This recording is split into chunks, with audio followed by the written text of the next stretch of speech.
आज हम आपको पढ़ाने जा रहे हैं सर्कुलर मोशन। तो पहले आपको समझा देते हैं डेफिनेशन क्या है इसकी। It's very simple. जब भी कोई पार्टिकल सर्किल पर चलता है तो उसकी मोशन को हम बोलते हैं circular motion. The motion of A particle moving on a circle is called circular motion. आप चाहें तो इसको लिख सकते हैं। अब देखो इसमें कुछ बेसिक टर्म्स हैं। ये बेसिक टर्म्स आप पहले समझ लो। Angular displacement, angular velocity, angular acceleration. Angular displacement क्या होता है? एक पार्टिकल है, एक सर्किल पर चल रहा है, यहाँ से चल करके यहाँ पर आ गया, तो इसको सेंटर से मिलाने वाली जो लाइन है मतलब कि रेडियस, ये जितने एंगल से घूम जाएगी बस इसी एंगल को बोला जाता है एंगुलर डिस्प्लेसमेंट। अब एंगल की डेफिनेशन तो आपको पता है। सर्किल की रेडियस अगर आर है और जो आर्क लेंथ इसने कवर करी है दैट इज एस, तो फिर इस एंगल को हम क्या लिख सकते हैं? S by are.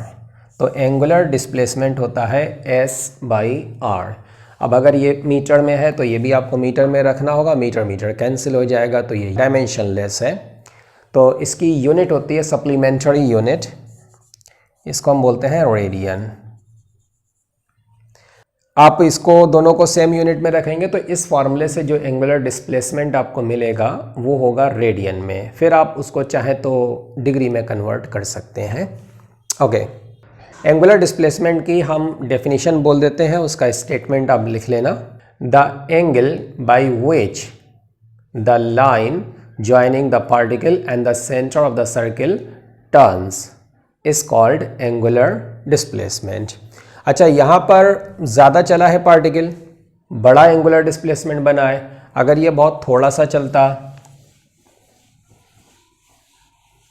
Almost zero, tending to zero, ये सर्किल है, एक पार्टिकल यहाँ से यहाँ तक आया और एक बहुत छोटा सा इसका डिस्प्लेसमेंट हुआ। The arc length is D S.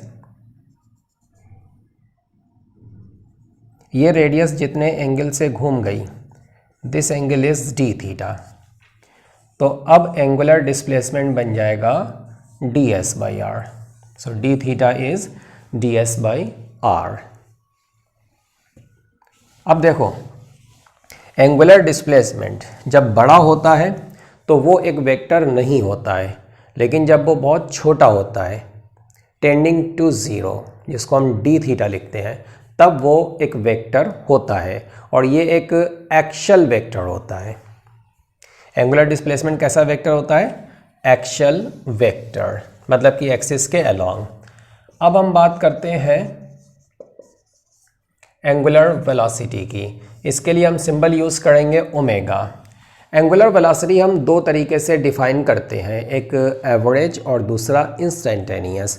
अगर एक बड़े टाइम इंटरवल के लिए, सिग्निफिकेंट टाइम इंटरवल के लिए हम डिफ़ाइन करेंगे तो वो एवरेज होगा, और अगर एक बहुत छोटे टाइम इंटरवल के लिए D T tending to zero, उसके लिए डिफ़ाइन करेंगे तो वो इंस्टेंटेनियस हो जाएगा। तो देखो, एक पार्टिकल है, ये किसी टाइम पर यहाँ पर था पहले t1 टाइम पर, फिर ये t2 टाइम पर यहाँ पर आ गया। तो इसको जितना टाइम लगा यहाँ से लेकर यहाँ तक आने में, ये टाइम है t2 माइनस t1, और जितना ये घूमा, जो इसका एंगुलर डिस्प्लेसमेंट है, वो है डेल्टा थीटा। तो angular velocity, average angular velocity,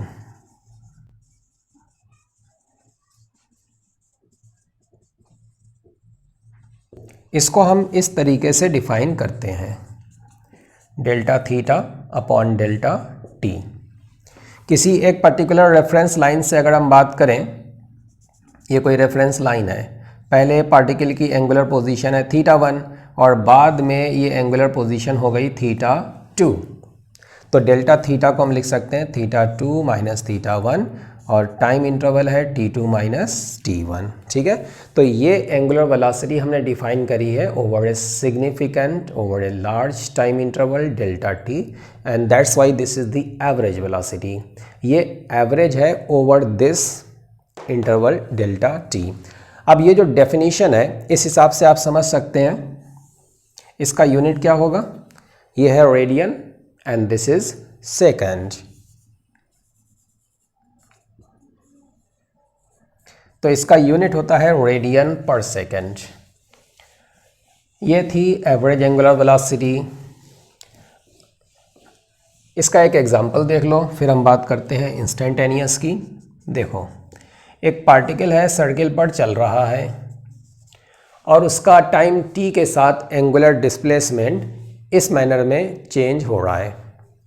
तो आपको बताना है what is the average angular velocity of the particle from t equal to 1 second to t equal to 3 second. 1 second से लेकर 3 सेकेंड का जो इंटरवल है, over that interval what is the average angular velocity of the particle. तो देखो t1 equal to 1 second पर what is θ1, what is the angular position of the particle. 1 second पर ये हो जाएगा 2 रेडियन और 3 सेकेंड पर एंगुलर डिस्प्लेसमेंट 3 सेकेंड पर ये हो जाएगा 12 रेडियन। तो एवरेज एंगुलर वेलोसिटी बन जाएगी, अभी हम फॉर्मूला क्या लिखे थे, 12 minus 2 θ2 minus θ1 upon t2 minus t1।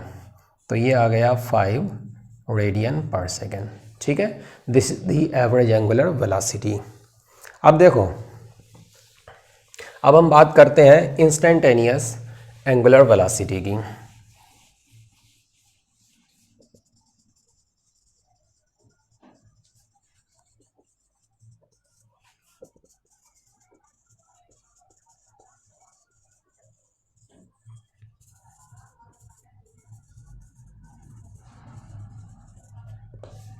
एक सर्किल पर एक पार्टिकल चल रहा है, वो जो डेल्टा टी था ना, पार्टिकल t1 से t2 तक चला था, s डिस्टेंस चला था, θ1 से θ2 तक चला था।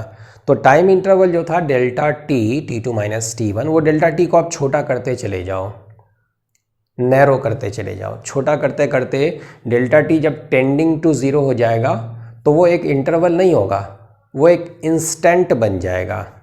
इसीलिए अब हम इसको बोलेंगे इंस्टेंटेनियस एंगुलर वेलोसिटी। और अगर आपने डेल्टा टी को छोटा करते करते टेंडिंग टू 0 कर दिया, इसका मतलब डेल्टा टी क्या बन गया, D T, which is very small. तो अगर आप पार्टिकल को टाइम बहुत कम दोगे तो वो चलेगा भी बहुत थोड़ा सा चलेगा, ऑलमोस्ट 0 चलेगा। एक पार्टिकल यहाँ से यहाँ तक गया, बहुत छोटा सा डिस्प्लेसमेंट इसने ट्रेवल किया, तो जो आर्क लेंथ ट्रेवल करी है दैट इज़ डी एस। मतलब कि जो एंगुलर डिस्प्लेसमेंट इसने ट्रेवल किया है that is very small and this is D theta. Okay, तो इसको ट्रैवल करने में जो टाइम लगा है वो डी टी टाइम लगा है। तो डी टी टाइम में डी एस चला, पहले डी टी टाइम में डी थीटा चला। पिछले केस में हमने क्या करा था, डेल्टा टी टाइम में डेल्टा थीटा चलाया था और फिर हमने डेल्टा थीटा को डेल्टा टी से डिवाइड कर दिया था। अब क्या हो रहा है, यहाँ पर डी टी टाइम में डी थीटा चल रहा है, तो D theta upon d T, this is the instantaneous angular velocity. अब इसी को आप चाहें तो मैथमेटिकली ऐसे लिख सकते हैं, ओमेगा इंस्टेंटेनियस। आप ऐसे नहीं भी लिखोगे, सिर्फ ऐसे लिख दोगे तब भी चलेगा। अगर आप सिर्फ ओमेगा लिखते हो तो ये अंडरस्टूड होता है कि ये इंस्टेंटेनियस है। तो देखो, इसको आप लिखने को तो ऐसे लिख सकते हो, limit delta T tending to 0, तो डेल्टा टी टेंडिंग टू 0 है तो डेल्टा टी बन गया डी टी। एक सेकेंड, डेल्टा टी बन गया डी टी और डेल्टा थीटा बन गया डी थीटा। ठीक है, आपको अगर लिमिट का चैप्टर आपने पढ़ रखा है तो ठीक, आपको ये समझ में आएगा। नहीं पढ़ा है तो इतने हिस्से को आप नज़रअंदाज कर दो, कोई इस पर ध्यान देने की आपको ज़रूरत नहीं, आपके काम का नहीं है। तो इंस्टेंटेनियस एंगुलर वेलोसिटी क्या होती है, d theta by D t. D t time में डी थीटा एंगुलर डिस्प्लेसमेंट बन रहा है, so D theta upon d t, ये हो जाएगी एंगुलर वेलोसिटी इंस्टेंटेनियस। क्योंकि ये एक इंस्टेंट है, डी टी टाइम बहुत छोटा है, this is like an instant. और obviously d theta by D t क्या चीज़ है, ये रेट ऑफ चेंज है, डेरिवेटिव। ठीक है, तो इंस्टेंटेनियस एंगुलर वेलोसिटी होती है d theta by D t, ये इसकी डेफिनीशन है। अब ज़रा इस पर एग्जांपल देख लो, यूनिट आप समझ सकते हैं, यूनिट वही रहेगी वो रेडियन और ये सेकंड, रेडियन पर सेकंड। इस पर एक एग्जांपल देखो, देखो एक पार्टिकल है और उसका टाइम के साथ angular displacement it is changing like this. So you have to find what is the instantaneous angular velocity of the particle at t equal to 2 second.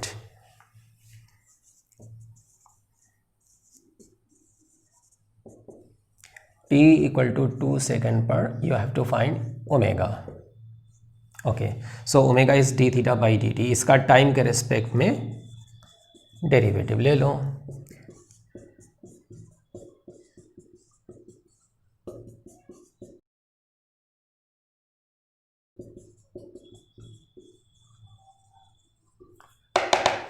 तो ये कितना बन गया, 16 रेडियन पर सेकेंड। तो जब कभी भी आपको इंस्टेंटेनियस ओमेगा फाइंड करना हो, आपको थीटा का डेरिवेटिव फाइंड करना होगा। ओके, अब ज़रा एक बात ये समझ लो कि ये जो ओमेगा होता है ना, ये असल में एक वेक्टर होता है। और कैसा वेक्टर है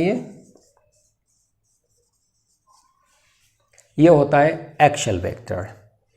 एक्सियल वेक्टर बोलने का मतलब ये है कि ये एक्सिस के अलोंग लगेगा, एक्सिस के अलोंग रहता है ये। देखो, अब एक्सिस के अलोंग जब हमने बोल दिया तो there are actually 2 possible directions along the axis of rotation.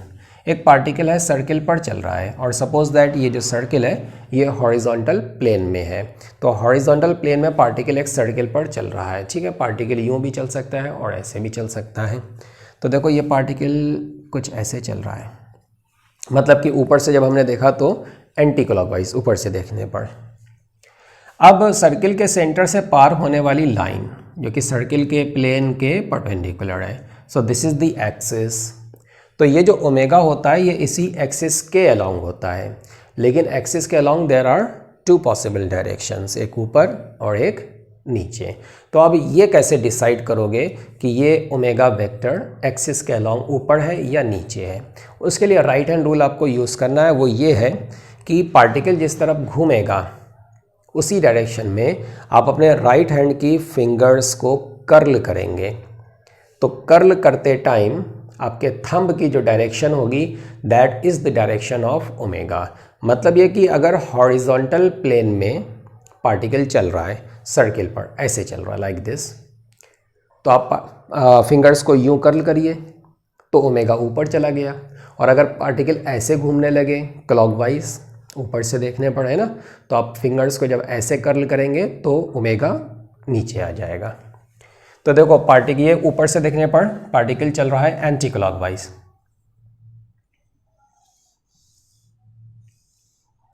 तो इसका ओमेगा वेक्टर हो गया ऊपर। और अगर बिल्कुल सेम सिचुएशन, बस पार्टिकल अपोजिट अप चल रहा है, तो फिर आप फिंगर्स को जिस हिसाब से कर्ल करेंगे, आप सोच लीजिए आपकी दफ़ा ओमेगा किधर बनेगा, नीचे की ओर। तो ओमेगा एक्सिस के अलोंग है और नीचे की ओर है, ठीक है। तो ये दोनों ही सिचुएशन में ये एक्सिस के अलोंग रहता है, इसीलिए इसको एक्सियल वेक्टर बोलते हैं। इन दोनों फिगर्स को आपको बना लेना है।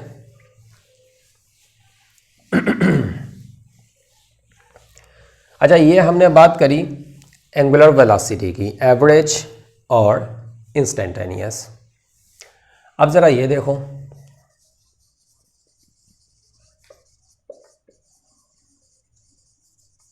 एंगुलर एक्सेलरेशन, सिंबल इसका होता है alpha.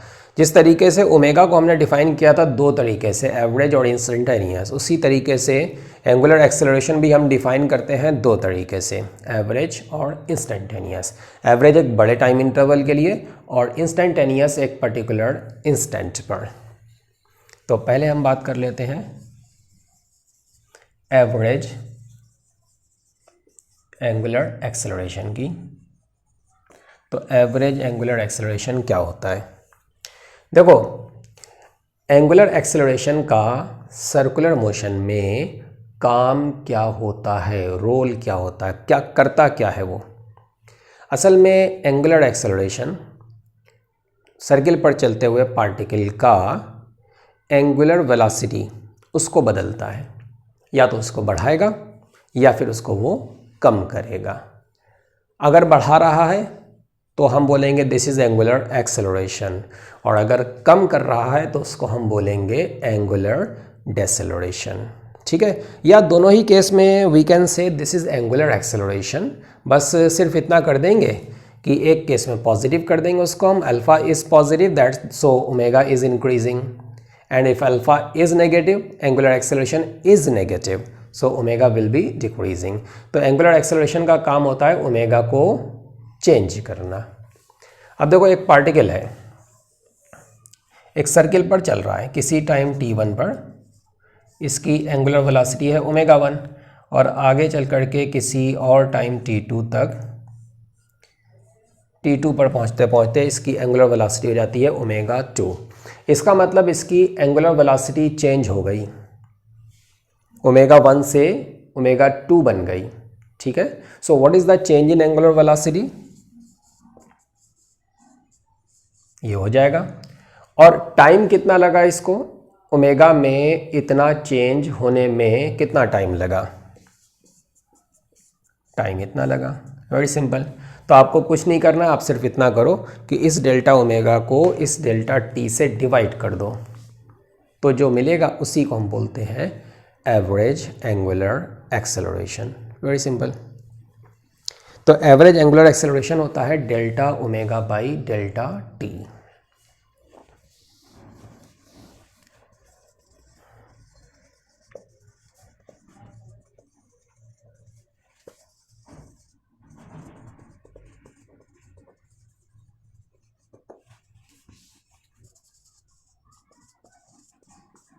Average angular acceleration.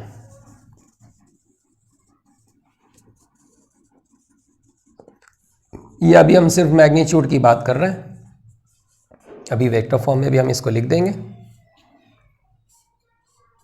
So this is the average angular acceleration. एक मिनट पहले इसको हम ऐसे लिख देते हैं,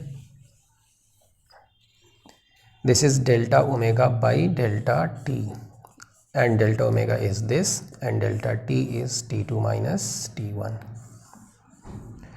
तो ये है average angular acceleration, delta omega by delta T. तो आपको अगर एवरेज एंगुलर एक्सेलरेशन फाइंड करना हो तो क्या करोगे, अरे वेरी सिंपल, डेल्टा ओमेगा को डेल्टा टी से डिवाइड कर देंगे। डेल्टा ओमेगा कैसे मिलेगा, omega 2 minus omega 1। Delta T कैसे मिलेगा, t2 माइनस t1। ओमेगा 1 क्या है, ये एंगुलर वेलोसिटी है टाइम t1 पर, और ओमेगा 2 क्या है, ये एंगुलर वेलोसिटी है टाइम t2 पर। ओके, अगर इसी को हम वेक्टर फॉर्म में लिखना चाहें तो ऐसे लिख सकते हैं। ठीक है, वैसे आपके ज़्यादा काम का नहीं है, डोंट वरी, आपको इसकी ज़रूरत कभी नहीं पड़ेगी, यही आपके काम का है। अच्छा चलो इस पर एक क्वेश्चन देते हैं, उससे पहले ज़रा यूनिट बता देते हैं। एंगुलर एक्सेलरेशन की यूनिट सोचो क्या होगी, जिस तरीके से हमने इसकी डेफिनेशन बताई है आपको। ये है रेडियन पर सेकंड और ये क्या है, सेकंड। इसका मतलब इसका यूनिट हो गया रेडियन पर सेकंड, सो रेडियन पर second square, right. This is the unit of alpha, चाहे वो एवरेज हो या इंस्टेंटेनियस हो। एक एग्जांपल देखो, एक पार्टिकल है, it is moving on a circle and it's angular velocity is changing with time like this, T square plus 2t radian पर सेकेंड। आपको बताना है पार्टिकल का एवरेज अल्फा क्या होगा।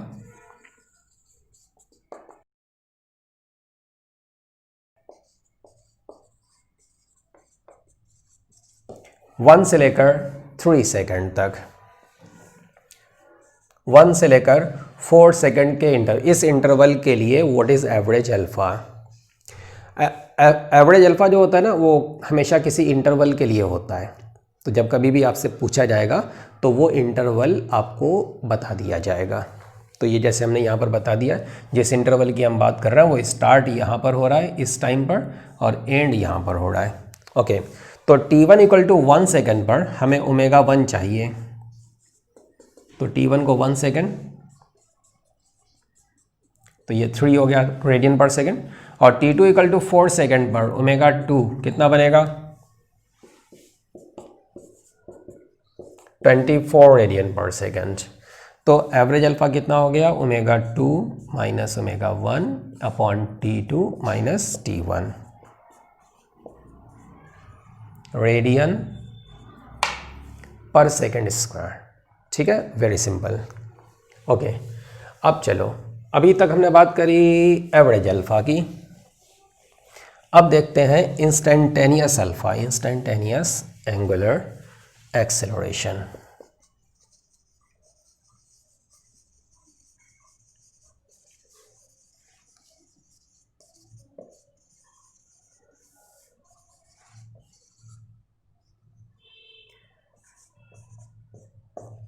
इंस्टेंटेनियस एंगुलर एक्सेलरेशन क्या होता है?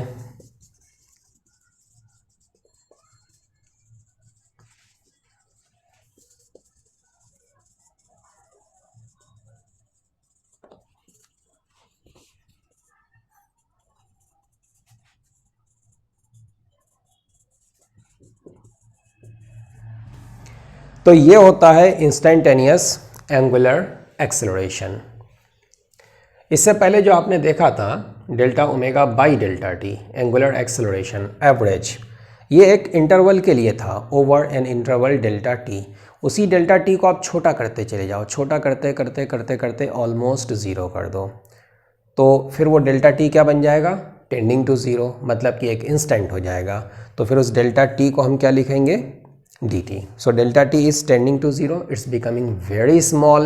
So because it's very small, almost 0, so it is just like an instant. ये एक इंटरवल नहीं होगा बल्कि एक इंस्टेंट आप ले सकते हैं, इसको मान सकते हैं। तो ये टेंडिंग टू 0, तो इसको मैं dt कर दिया। अब अगर डेल्टा t बहुत छोटा है तो over that interval very small dt जो ओमेगा में चेंज होगा वो भी बहुत छोटा होगा, है ना। तो डेल्टा ओमेगा भी बहुत छोटा हो गया, कितना बन गया, डी ओमेगा।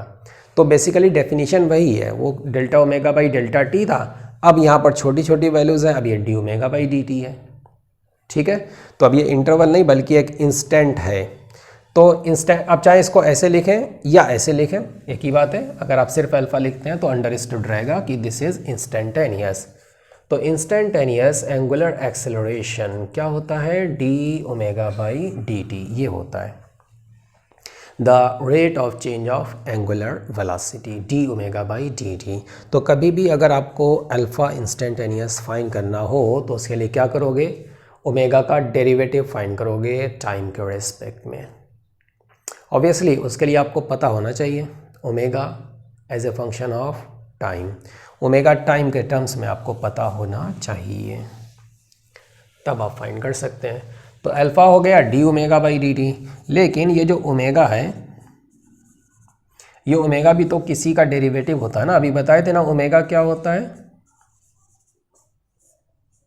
ओमेगा होता है d theta by D T, लिख दिया हमने। अब ये थीटा का डेरिवेटिव है, मतलब सेकेंड ऑर्डर डेरिवेटिव। तो अल्फ़ा होता है ओमेगा का डेरिवेटिव, फर्स्ट ऑर्डर डेरिवेटिव, या आप कह सकते हैं एंगुलर डिस्प्लेसमेंट का सेकेंड ऑर्डर डेरिवेटिव। अगर आपको एंगुलर डिस्प्लेसमेंट दिया हो as a function of time तो उसका आप 2 बार डेरिवेटिव लोगे तब अल्फ़ा मिलेगा, और अगर ओमेगा दिया हो आपको as a function of time तो उसका 1 बार डेरिवेटिव ले लोगे, आपको अल्फ़ा मिल जाएगा। अच्छा, इसका एग्जाम्पल देखो, एक पार्टिकल है, एक सर्किल पर चल रहा है।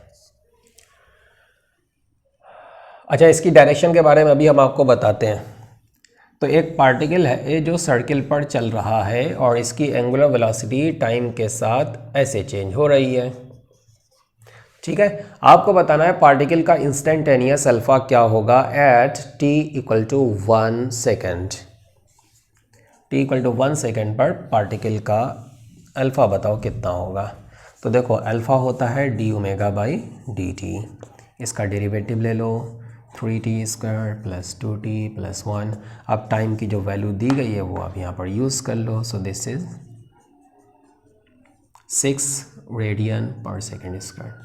वेरी सिंपल है ना, फिज़िक्स में सभी कुछ सिंपल ही है, आप बस आराम से ध्यान से समझते चले जाओ। फिज़िक्स में कहीं कोई प्रॉब्लम की चीज़ है ही नहीं, सब कुछ आसान है। देखो एक पार्टिकल है, एक एग्जांपल और दे रहा है, एक पार्टिकल है सर्किल पर चल रहा है उसका एंगुलर डिस्प्लेसमेंट टाइम के साथ जिस तरीके से बदल रहा है दैट इज गिवन। ठीक है, ये थीटा रेडियन में है और टाइम है यहाँ पर सेकंड में। So the angular displacement is changing like this.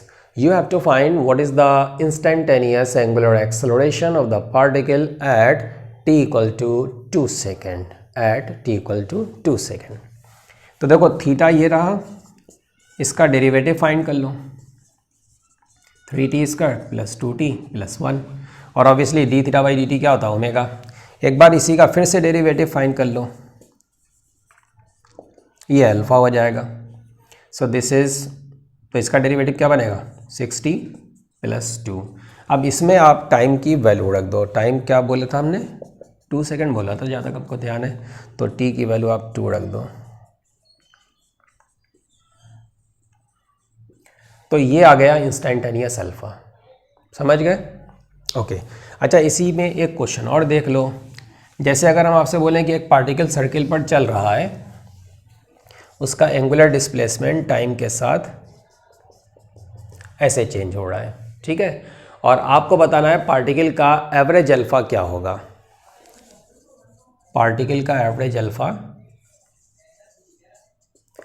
t1 equal to 0 से लेकर t2 इक्वल टू 2 सेकेंड तक, इस इंटरवल के लिए what is average alpha of the particle. तो देखो एवरेज अल्फा फाइंड करने के लिए अभी फॉर्मूला देखे थे ना आप, ω2 माइनस ω1 t2 माइनस t1। तो t1 पर ω1 पता होना चाहिए और t2 पर ω2 पता होना चाहिए। तो t1 पर ω1 कितना है और t2 पर ω2 कितना है।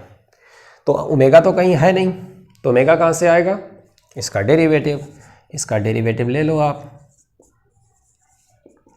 ये आ गया 3t square plus 2t plus 1, ठीक है, ये ओमेगा हो गया। अब आप ओमेगा कैलकुलेट कर लो, 1 ये 0 पर t को 0 कर दो, कितना आएगा 1, और t इक्वल टू 2 सेकेंड पर t को 2 कर दो, ओमेगा कितना आ जाएगा, ये तो ये आ गया 17 रेडियन पर सेकेंड, राइट।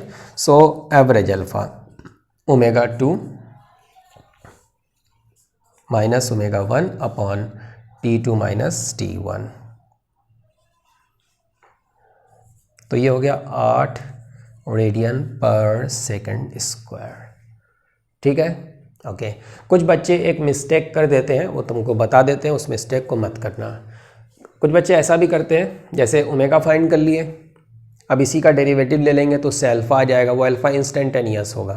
फिर अल्फ़ा की वैल्यूज़ फाइंड करते हैं वो लोग, कहाँ पर, इस टाइम पर अल्फ़ा की वैल्यू और इस टाइम पर अल्फ़ा की वैल्यू, तो ये जो दो वैल्यूज़ आएंगी ना इन दो टाइम पर, उनको ऐड करके 2 से डिवाइड कर देते हैं और उनको ऐसा लगता है कि दिस इज़ एवरेज अल्फ़ा। ये एवरेज अल्फ़ा नहीं होगा, ठीक है, ऐसे कभी भी एवरेज अल्फ़ा फाइंड मत करना। हाँ, तो अल्फ़ा की डायरेक्शन के बारे में ज़रा थोड़ा सा देख लो, इट्स वेरी सिंपल। ओमेगा बताए थे एक्सियल वेक्टर होता है एक्सिस के अलॉन्ग, बताए थे ना। अल्फ़ा जो है ना वो भी एक्सियल वेक्टर होता है, वो भी एक्सिस के अलॉन्ग होता है। तो एक्सिस के अलॉन्ग किधर होगा, देयर आर 2 पॉसिबल डायरेक्शंस। तो वेरी सिंपल, देखो ओमेगा जिस तरफ है अल्फ़ा भी उसी तरफ होगा।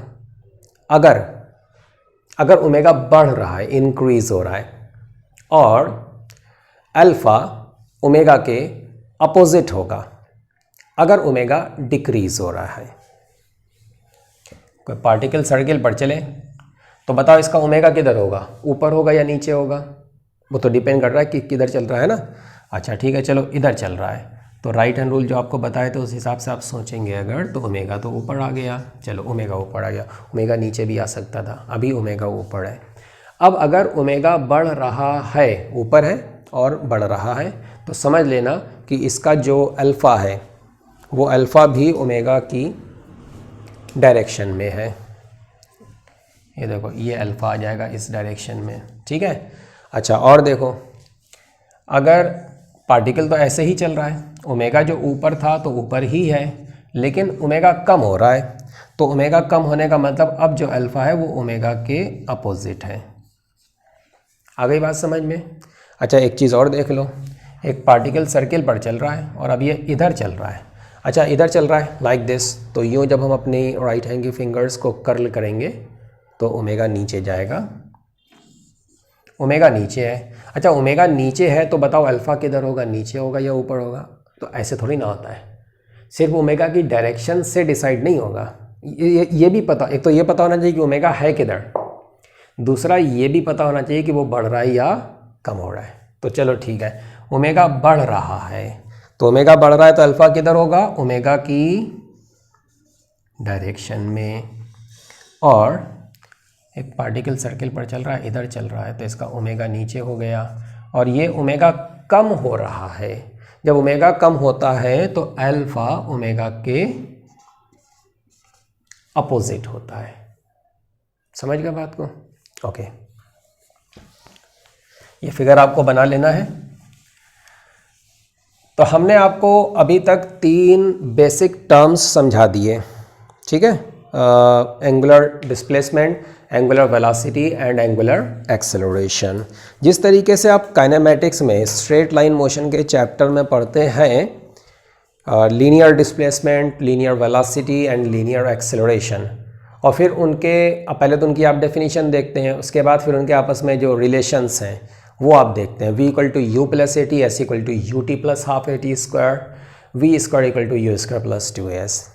एक्चुअली बिल्कुल वही रिलेशन, उसी टाइप के बिल्कुल वैसे ही रिलेशन यहाँ पर सर्कुलर मोशन में भी होते हैं, इन 3 वेरिएबल्स में जो अभी आपको बताए, और उनका डेरिवेशन भी बिल्कुल वैसे ही होता है जैसे वहाँ पर करते हैं।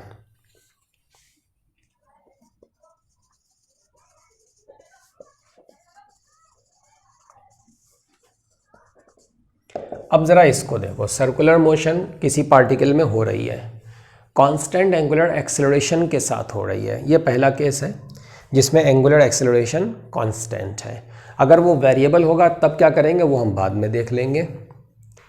एक सर्किल है, इस पर एक पार्टिकल चलना चालू किया, t इक्वल टू 0 पर इस पार्टिकल की एंगुलर वेलोसिटी है ओमेगा नॉट, और इसका एंगुलर एक्सेलरेशन है अल्फ़ा जो कि कांस्टेंट है। अब चूंकि एंगुलर एक्सेलरेशन है तो ओमेगा तो चेंज होगा, तो t इक्वल टू 0 पर इतना था, आगे चल कर के किसी टाइम t पर इसकी एंगुलर वेलोसिटी बन गई है ओमेगा, और ओवर दिस टाइम इंटरवल 0 से लेकर t तक इसने जो एंगुलर डिस्प्लेसमेंट कवर किया वो है theta. Now we have to find different relations between all the 3 parameters. तो उसके लिए हम देखो क्या करेंगे, by the definition of omega, बल्कि पहले ये ले लो, by the definition of alpha. अभी अल्फ़ा की डेफिनीशन आपको बताए थे, क्या होती है? अल्फ़ा होता है D omega by D t. इससे हम लिख सकते हैं d omega equal to alpha d t. अब आप इसको इंटीग्रेट कर दो दोनों साइड में, ये लो इंटीग्रेट कर दिया हमने इसको। अब ये अल्फ़ा बताओ कांस्टेंट है कि नहीं है? तो कांस्टेंट है, इसलिए वो इंटीग्रेशन के बाहर आ गया। अगर वेरिएबल होता तो फिर नहीं आता, अंदर रख के इंटीग्रेट करते हम।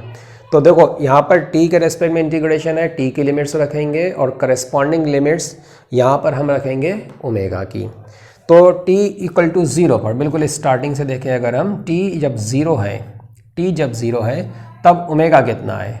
तब ओमेगा ओमेगा नॉट है। और जब t की वैल्यू t बन गई तब ओमेगा कितना बन गया? जब t की वैल्यू t बन गई तब ओमेगा ओमेगा बन गया, मतलब कि t टाइम पर एंगुलर वेलोसिटी ओमेगा है। ये इंटीग्रेट आप कर सकते हैं, इट्स वेरी सिंपल। तो इसको आप नोट कर लेना, 1 का इंटीग्रेशन ओमेगा के रेस्पेक्ट में, और ये हो गया 1 का इंटीग्रेशन t के रेस्पेक्ट में। तो हमको मिल रहा है,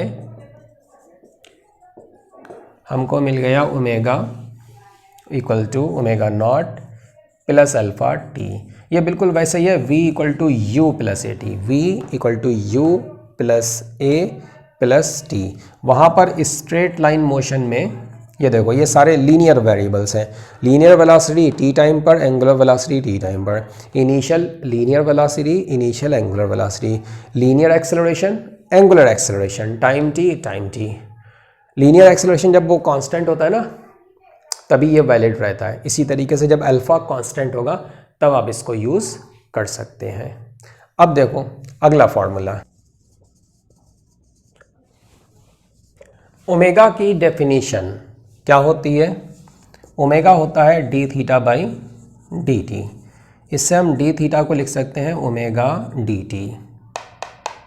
and what is this omega? Omega naught plus alpha T. अब आपको क्या करना है, दोनों साइड में इंटीग्रेट कर दो।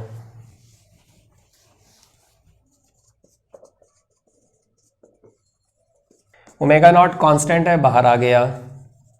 अल्फा कांस्टेंट है, बाहर आ गया। यहाँ पर हम रखेंगे टाइम की लिमिट्स और यहाँ पर हम रखेंगे थीटा की लिमिट्स। टी इक्वल टू 0 पर इनिशियल मोमेंट पर पार्टिकल चलना चालू हुआ है, उसमें कोई एंगुलर डिस्प्लेसमेंट है नहीं, ठीक है ना, आगे चल के बनेगा। तो टी इक्वल टू 0 पर जो एंगुलर डिस्प्लेसमेंट है उसकी वैल्यू 0 है। आगे चल करके किसी टाइम टी पर पार्टिकल का एंगुलर डिस्प्लेसमेंट है थीटा। तो देखो थीटा, ये 1 का इंटीग्रेशन क्या हो जाएगा, थीटा, थीटा के रेस्पेक्ट में थीटा, 1 का इंटीग्रेशन टी, टी का इंटीग्रेशन टी स्क्वायर बाई 2, ठीक है।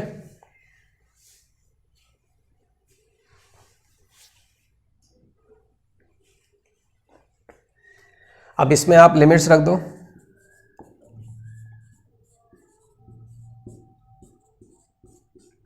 T square by 2 minus 0 square by 2। तो देखो हमें क्या रिजल्ट मिला, theta equal to omega naught t plus half alpha t square, ये रिजल्ट मिल गया। ये बिल्कुल वैसे ही है, थीटा ये जो लिखते हैं ना लीनियर मोशन में, स्ट्रेट लाइन मोशन में, s equal to u t plus half a t square, ये वही चीज़ है। लीनियर डिस्प्लेसमेंट वहाँ पर था एस, उसकी जगह पर क्या आ गया, एंगुलर डिस्प्लेसमेंट थीटा।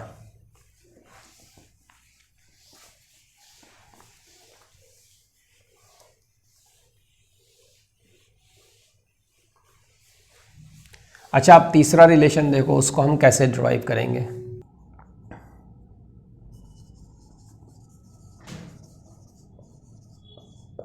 अब देखो अल्फा की डेफिनेशन क्या होती है, alpha is D omega by D T. इसमें एक काम करो, ऊपर नीचे डी थीटा से मल्टीप्लाई कर दो, कैंसिल हो जाएगा, वही रह जाएगा, d omega by D t ही रह जाएगा। अब ये जो d theta by D t है, ये क्या चीज़ है, ये ओमेगा है।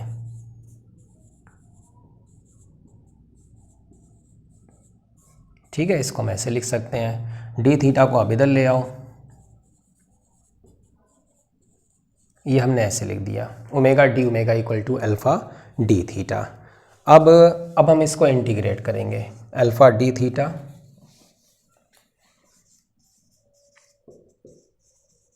इसको इंटीग्रेट कर दो। अल्फ़ा तो कांस्टेंट है, इसलिए वो तो इंटीग्रेशन के बाहर आ गया। ओमेगा डी ओमेगा का इंटीग्रेशन लेफ्ट साइड में, तो यहाँ पर हम थीटा के लिमिट्स रखेंगे और यहाँ पर ओमेगा के लिमिट्स रखेंगे। बिल्कुल इनिशियल मोमेंट पर थीटा कितना है, 0। तो जब थीटा 0 है मतलब कि इनिशियल मोमेंट, तब ओमेगा कितना है, ओमेगा नॉट। आगे चल करके किसी टाइम पर, टी टाइम पर थीटा बन गया थीटा, और उस टाइम पर एंगुलर वेलोसिटी है ओमेगा। इससे हमको ये पता चलेगा कि एंगुलर डिस्प्लेसमेंट इतना होने पर एंगुलर वेलोसिटी ये कितनी बनेगी, वो हमें इससे पता चलेगा। तो ओमेगा का इंटीग्रेशन ओमेगा स्क्वायर बाई 2 और 1 का इंटीग्रेशन हो जाएगा ये थीटा, लिमिट रख दो 0 से लेकर थीटा तक। अब देखो इसमें लिमिट रखते हैं हम omega square by 2 minus omega naught square by 2, और ये हो जाएगा अल्फ़ा थीटा माइनस 0। तो इससे हम लिख सकते हैं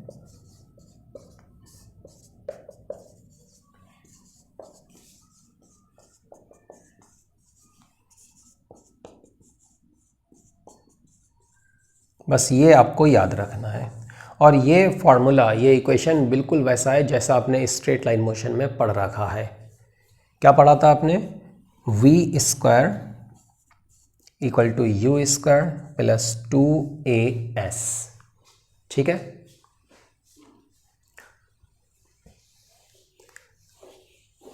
अच्छा, ये जो फार्मूला हम अभी ड्राइव किए, थर्ड फार्मूला, इसी को ड्राइव करने का एक और भी तरीका है, वो भी समझ लो। देखो हमारे पास 2 फार्मूले हैं अभी जो ड्राइव किए थे हम। एक तो ये फार्मूला है theta equal to omega naught t, plus half alpha t square.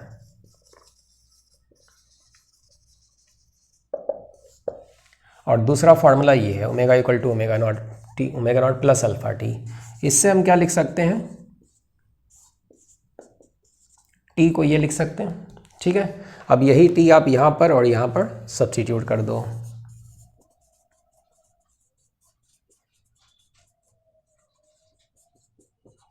अब इसको आप सिंप्लीफाई कर लो।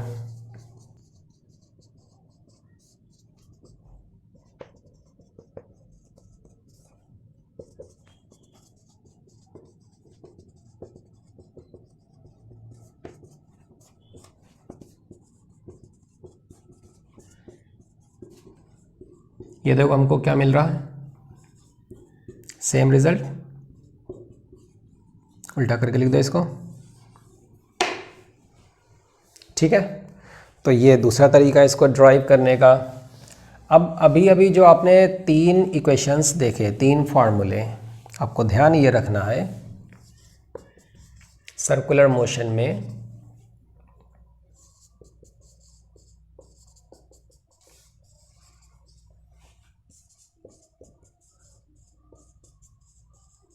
ये 3 फार्मूले ये केवल तब वैलिड होते हैं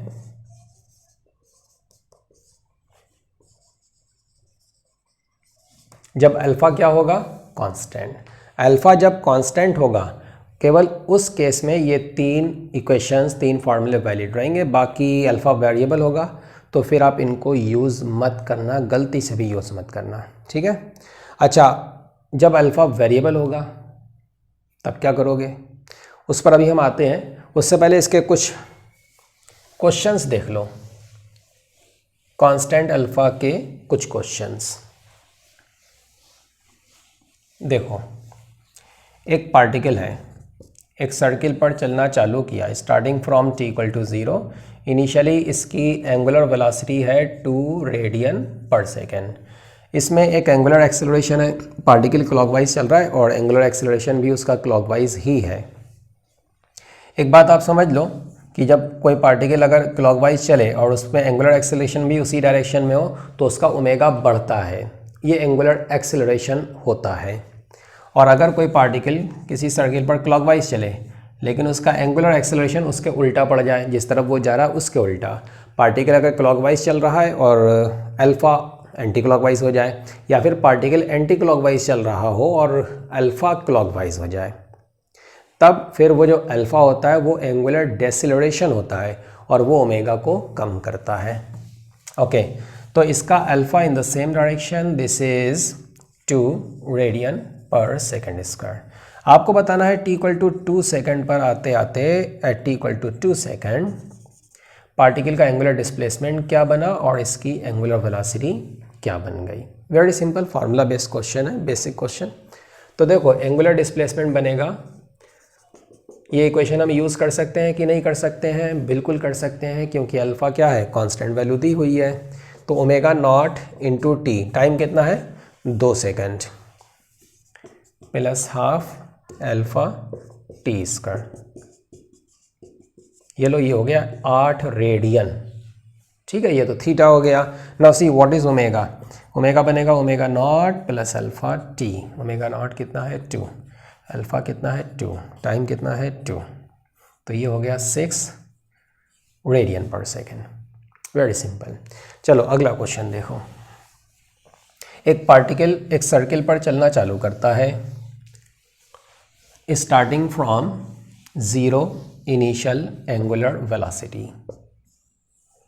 t इक्वल टू 0 पर इसकी एंगुलर वेलोसिटी है 0।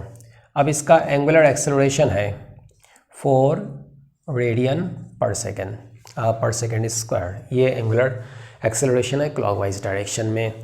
आपको बताना है इस पार्टिकल को पहला राउंड कंप्लीट करने में कितना टाइम लगेगा, और दूसरा जो क्वेश्चन पूछ रहा है उसको ध्यान से सुनना, दूसरा राउंड कंप्लीट करने में कितना टाइम लगेगा।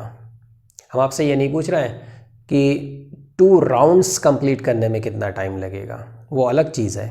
हम पूछ रहे हैं सेकेंड राउंड, दूसरा राउंड कंप्लीट करने में कितना टाइम लगेगा। तो ये दो क्वेश्चन है, फर्स्ट राउंड कंप्लीट करने में कितना टाइम लगेगा, सेकंड राउंड कंप्लीट करने में कितना टाइम लगेगा। तो देखो क्या करेंगे, इसमें पार्टिकल चलना चालू है यहाँ से, तो एक राउंड का मतलब यहाँ से चला और यहाँ पर आ गया, तो ये टाइम आपको बताना है। और जब ये ऐसे पूरा एक सर्किल कंप्लीट करेगा फर्स्ट राउंड, इसका मतलब इसका एंगुलर डिस्प्लेसमेंट बताओ कितना हुआ, 2 पाई। तो बेसिकली आपसे ये पूछा जा रहा है कि एंगुलर डिस्प्लेसमेंट 2 पाई बनने में कितना टाइम लगेगा। समझे बात को। तो आपको कौन सा फार्मूला यूज़ करना होगा, ये फार्मूला यूज़ करना पड़ेगा। थीटा 2 पाई बनेगा, ओमेगा नॉट इनिशियली 0 है, alpha, what is alpha, alpha is 4। अब देखो ये कैंसिल हो गया, तो t हमको कितना मिल गया, इसका रूट पाई सेकंड। इतना टाइम लगेगा पहला राउंड कंप्लीट करने में। अब हमें पता करना है कि सेकंड राउंड कंप्लीट करने में कितना टाइम लगेगा। देखो ये जो इक्वेशन होता है ये आपको बताता क्या है, ये आपको बताता है एंगुलर डिस्प्लेसमेंट। कौन सा एंगुलर डिस्प्लेसमेंट, जो t टाइम पर बनेगा। हाँ वो तो ठीक है, असल में इसका मतलब होता है पार्टिकल का एंगुलर डिस्प्लेसमेंट जो शुरू से लेकर t टाइम तक हुआ, t = 0 से लेकर t = t टाइम तक, इस इंटरवल में जो एंगुलर डिस्प्लेसमेंट बनेगा वो आपको इस फॉर्मूले से मिलता है। ठीक है, अब देखो इसमें क्या है, हमने ये तो फाइंड कर लिया कि फर्स्ट राउंड में कितना टाइम लगा। अब आप ये फाइंड करो कि t = 0 से स्टार्ट होकर के 2 राउंड्स कंप्लीट करने में कितना टाइम लगेगा, 2 राउंड्स। ठीक है, स्टार्टिंग से लेकर ये चला चला चला चला चला चला और आगे चला चला चला चला चला यहाँ तक आया, तो ऐसे 2 राउंड कंप्लीट करने में इसको कितना टाइम लगेगा, 2 rounds total from the starting कितना टाइम लगा। तो इसका मतलब क्या हुआ, how much is the angular displacement, this is 2 pi and again 2 pi, that means it is 4 पाई। तो 4 पाई एंगुलर डिस्प्लेसमेंट ट्रेवल करने में कितना टाइम लगेगा।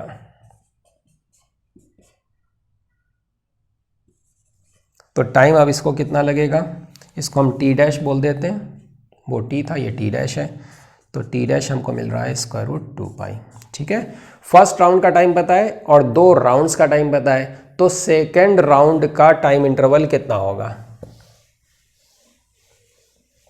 सेकेंड राउंड का टाइम इंटरवल हो जाएगा t डैश माइनस t, ये आंसर हो जाएगा, इतना सेकेंड। समझ गए बात को। 2 राउंड्स कंप्लीट करने में जितना टाइम लगा उसमें से पहले राउंड का टाइम निकाल दो, तो जो सेकंड राउंड का टाइम है वो आपको मिल जाएगा। अब देखो, अगर पार्टिकल का एंगुलर एक्सेलरेशन वेरिएबल है,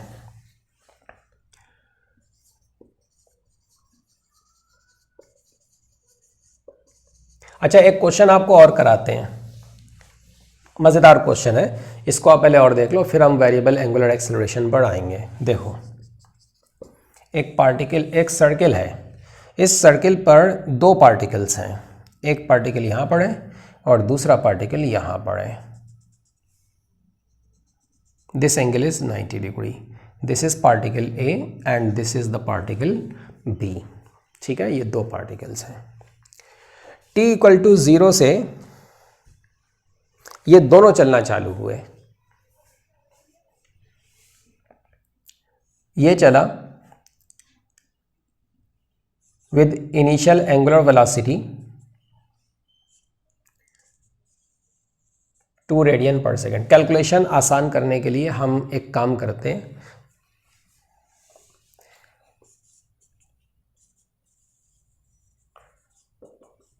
हम इसको कांस्टेंट बना देते हैं। ठीक है, ताकि आपको कैलकुलेशन में दिक्कत ना हो। ये पार्टिकल एक कांस्टेंट एंगुलर वेलोसिटी से चलना, 2 से चालू किया चलना और 2 से ही चलता रहेगा आगे भी, कोई एंगुलर एक्सेलरेशन इसमें नहीं है। अच्छा, ये जो पार्टिकल है ये चलना चालू किया स्टार्टिंग फ्रॉम 1 रेडियन पर सेकेंड, ये इसका इनिशियल ओमेगा है, लेकिन इसमें क्या ना, इसमें एंगुलर एक्सेलरेशन है और एंगुलर एक्सेलरेशन इसका है 2 रेडियन पर सेकेंड स्क्वायर। ठीक है, तो अब आपको बताना है, ये दोनों एक साथ चलना चालू करते हैं, आपको बताना है कितने टाइम के बाद इन पार्टिकल्स में टक्कर हो जाएगी, कितने टाइम के बाद इन पार्टिकल्स में टक्कर हो जाएगी। तो देखो इसमें क्या है, देखो एक पॉसिबिलिटी तो ये बनती है, कैलकुलेट करेंगे तब बाद में कंफर्म होगा एग्जैक्टली क्या हो रहा है। एक पॉसिबिलिटी तो ये बनती है कि ये चले और ये पीछे से आकर के टक्कर इसको मार दे, ये जा रहा था, वो पीछे तेज़ी से आया और इसको टक्कर मार दी बी को, ठीक है। दूसरी पॉसिबिलिटी ये है कि ये चल रहा था ऐसे और वो तेज़ी से आया और उसने पीछे से टक्कर मार दी ए को, तो बी पीछे से आकर के ए को टक्कर मार सकता है, या फिर ए तेज़ी से चल करके आएगा और बी जाते हुए बी को, आगे जाते हुए बी को पीछे से टक्कर मार देगा।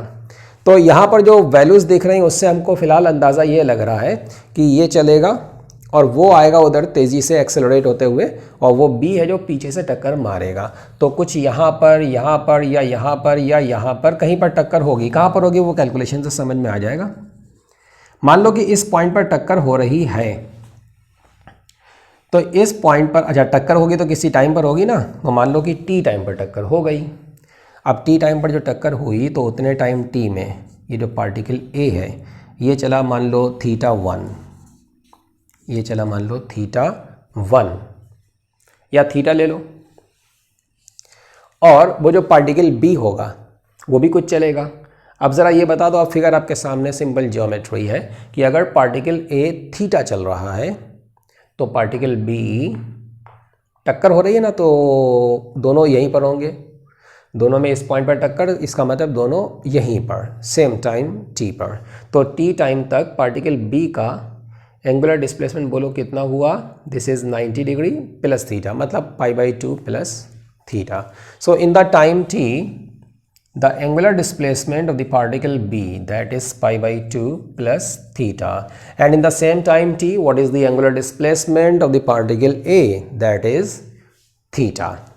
ओके तो पार्टिकल A के लिए अब हम लिख रहे हैं t टाइम में angular displacement theta equal to omega naught into t plus half alpha t square. Alpha तो उसका ज़ीरो है, ओमेगा कांस्टेंट है तो अल्फा ज़ीरो हो गया। ये लिखा हमने पार्टिकल ए के लिए। अच्छा पार्टिकल बी को देखो, पार्टिकल बी का एंगुलर डिस्प्लेसमेंट कितना है, ये है, और ये एंगुलर डिस्प्लेसमेंट होना चाहिए omega naught t plus half alpha t square. Omega naught ये रहा, omega naught into t plus half alpha है इसका 2, हाफ अल्फा टी स्क्वायर। ये रहा इक्वेशन 1, ये रहा इक्वेशन नंबर 2। आप इन दोनों को सॉल्व कर लो, ये दो इक्वेशंस हैं दो वेरिएबल्स में, थीटा में और टी में। इनको सॉल्व करोगे तो आपको टी भी मिलेगा और थीटा भी मिलेगा, मतलब आपको वो टाइम मिल जाएगा जिस टाइम पर टक्कर हो रही है, और ये भी पता चल जाएगा कि वो टक्कर किस लोकेशन पर हो रही है, ठीक है, थीटा की वैल्यू से। चलो इसको सॉल्व कर लेते हैं, इसमें से इसको सब्ट्रैक्ट कर दो, थीटा गायब हो गया और ये क्या बना, ये बना टी स्क्वायर और टी माइनस 2t, ठीक है, तो ये क्वाड्रेटिक आ गया।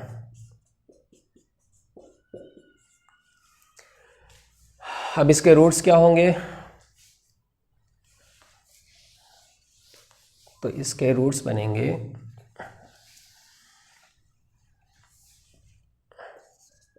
Minus B plus minus. ये रूट्स हम इसलिए निकाल के आपको दिखा रहे हैं, वैसे तो आगे आप कर ही सकते हो। एक्चुअली यहाँ पर दो वैल्यूज़ मिल सकती हैं, मिलने वाली हैं, तो उन दो वैल्यूज़ का मतलब क्या वो आपको हम समझाना चाहते हैं। तो minus B plus minus square root B square minus 4ac,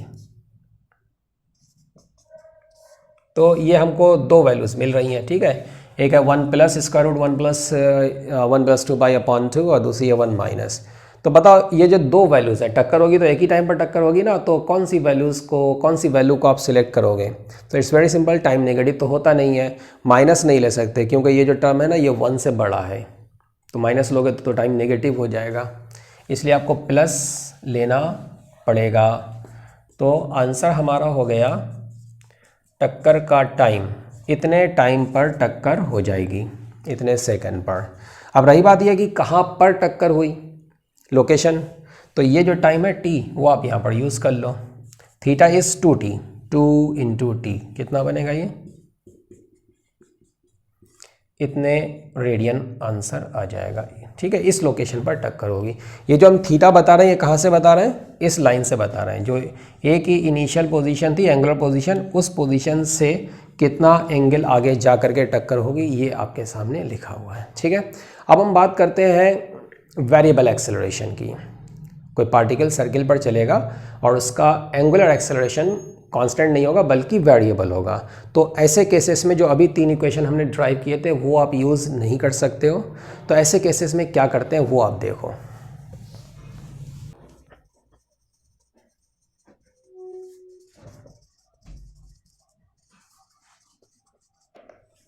circular motion with variable angular acceleration.